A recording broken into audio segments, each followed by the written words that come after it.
Hey guys, it's Mrs. Lindemeyer coming at you with an actual lecture. I know, get excited.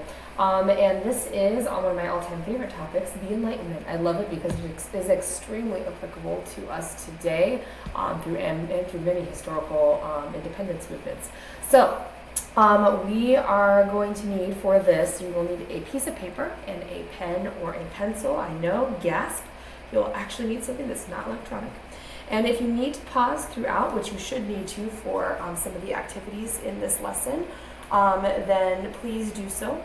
This is one of my favorite things to read your opinions about and really kind of get to know you even better as a person. So without further ado, let's get started on the Enlightenment, also known as the Age of Reason.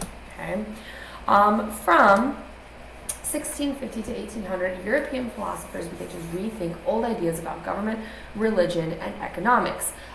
There's a lot happening at this time, okay, that causes this, like the scientific revolution, and these new ways of thinking kind of prompt scholars and philosophers to begin to reevaluate some of those old notions about other aspects of society. So they start to seek new insight from underlying beliefs regarding government, religion, economics, and even education, okay? And this spreads into a movement or an era, a time period known as the Enlightenment, okay? Anyways, so these intellectuals were called philosophers, right? Because they shared some of the same basic beliefs. Things like new truths could be discovered by using logic and reason. We don't always have to go with what our established religion says at this point in time. We can actually observe things on our own. Everything can be explained by universal truths known as natural laws, okay?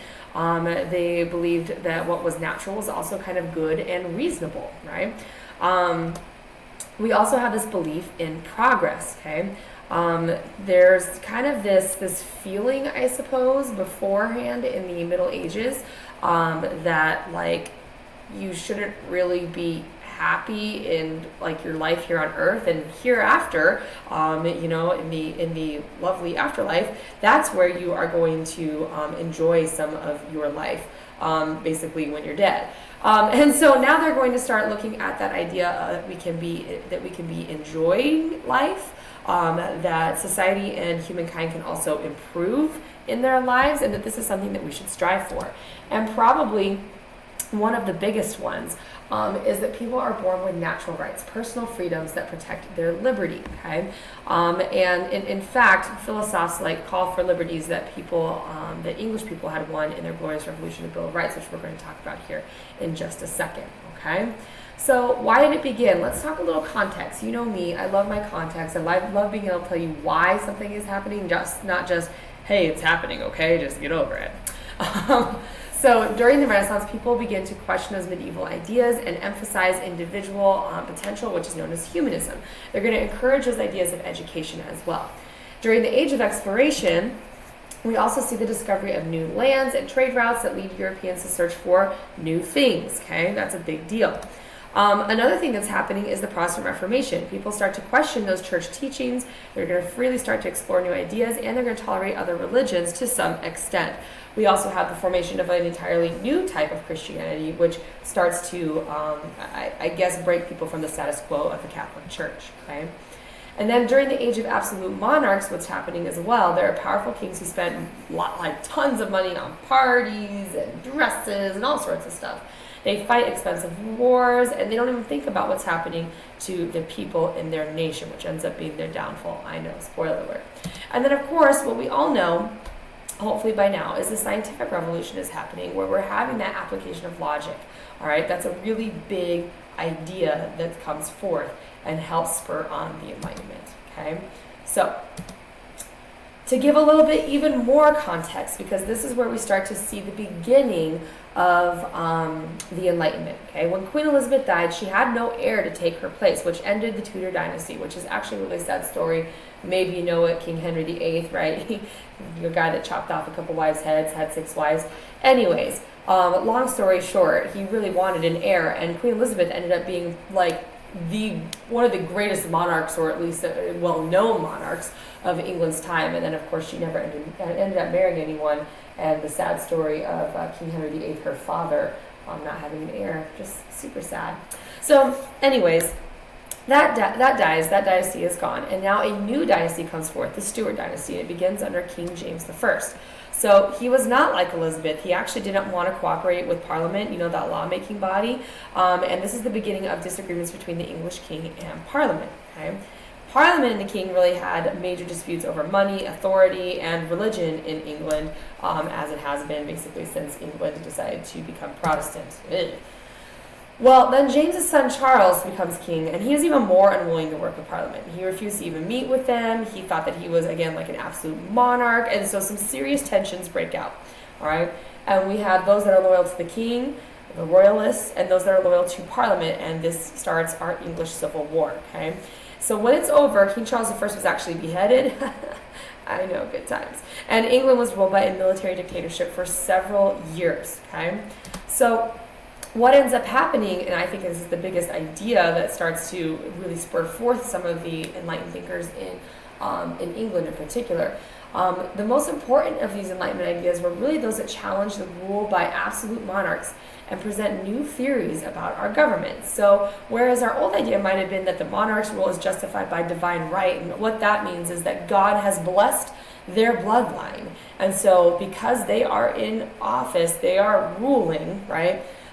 They have been chosen by God to rule. So really much of what they do, practically everything that they do is done with God's authority. Okay.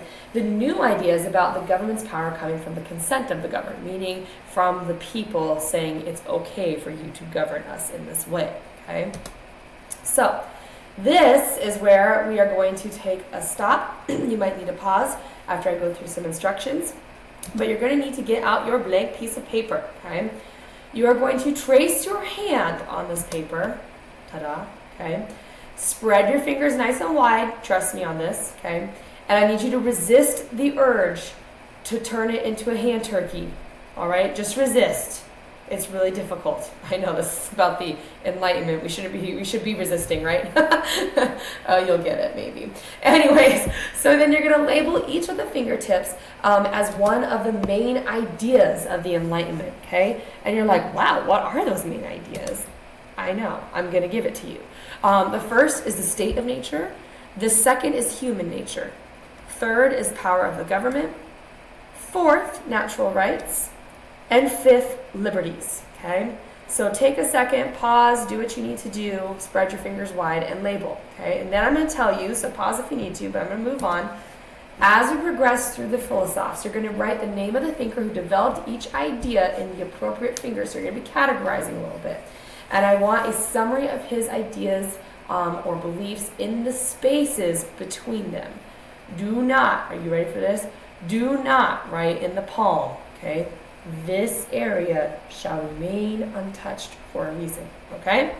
So take a second if you need it. I'm moving along because I'm going to get, oh, sorry, I forgot about this. Duh. I'm actually telling you what you need to do. The name of the thinker, the two-sentence summary, two-sentence summary, two-sentence summary, two-sentence summary, and one more time, two-sentence summary here, okay? I'm going to get on with my favorite Enlightenment thinker, Mr. Thomas Hobbes himself, and I think you'll understand why after I start talking a little bit about it.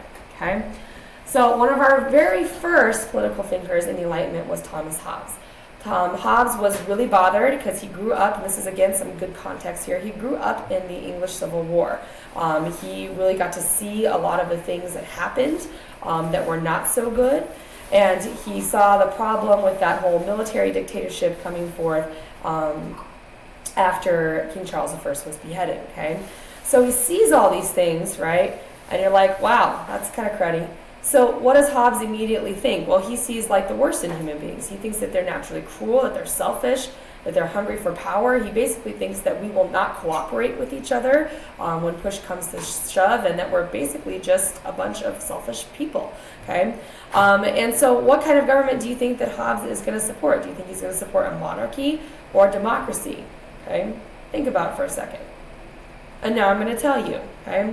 100% he's going to support the idea of an absolute monarch. The reason why is he uses that scientific reasoning to argue that only kings with absolute power can maintain order in society. And he argues that we need that order in society in order to basically just not kill each other. Okay? He believes in this idea called the social contract, where people give up power and rights to a king who's going to provide that law and order. But there are other Enlightenment thinkers who are going to take that social contract in a different way, okay? That contract we're going to kind of explore as we go along, okay? Now we almost have like the opposite viewpoint coming back with this guy who's got the best wispy hair I've ever seen. It's actually one of my favorite things about this portrait. The English philosopher John Locke comes around, and he's a little bit later, all right? Oh, and I also forgot to tell you the funniest thing. I'll go back for a sec. Hold on, can I go back? I'm sure I can. There we go. The thing about Hobbes that they actually won't tell you most of the time, but his writing, Leviathan was the name. He actually was supported by the monarchs to write that. So if you think about it, he was commissioned, he was paid for by monarchs to write that, so you could probably already tell what his bias was going to be. Okay, sorry, moving forward. So John Locke, and you may be going, John Locke, I watched Lost on Netflix. You're right. Did you know that Netflix decided, well, it wasn't Netflix, it was, who was it, ABC? ABC that made Lost? I feel like that's right. That they actually, in that show, showcase some of the Enlightenment thinkers. If you remember, Rousseau was in there as well. So if you watch that show again, you might have some new context with it. Just throwing it out there. But anyways, John Locke, he's an English philosopher. He totally disagrees with the ideas of Thomas Hobbes. He was influenced by the Glorious Revolution when England actually gets a Bill of Rights that protects the rights of its citizens. So he's like, hey, we all work together. Everything's copacetic, right? And so Locke believes that people are born with natural rights. And this might sound familiar to you. Things like life, liberty, and property, okay? Or as we like to call it in the Declaration of Independence, the pursuit of happiness.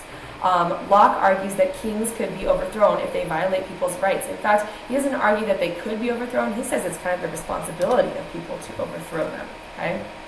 So Locke supports this idea of limited or constitutional monarchies, okay?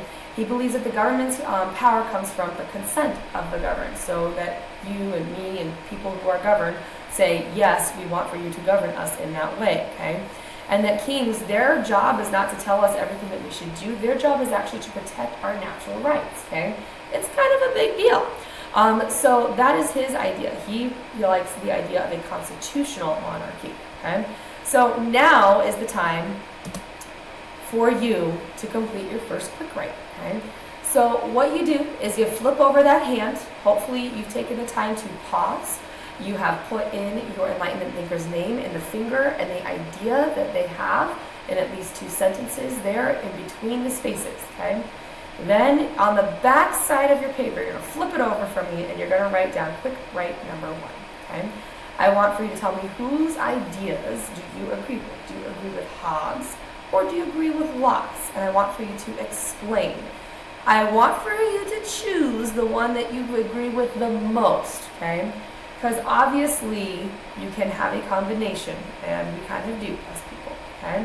So just think about it, all right? I'm going to stop this video right here, and I'll get the second one up directly underneath it, okay? But just think about it, pause, do your quick write, and we'll come back with Francois-Marie Arouet, who is known as Voltaire, okay? Thanks, guys.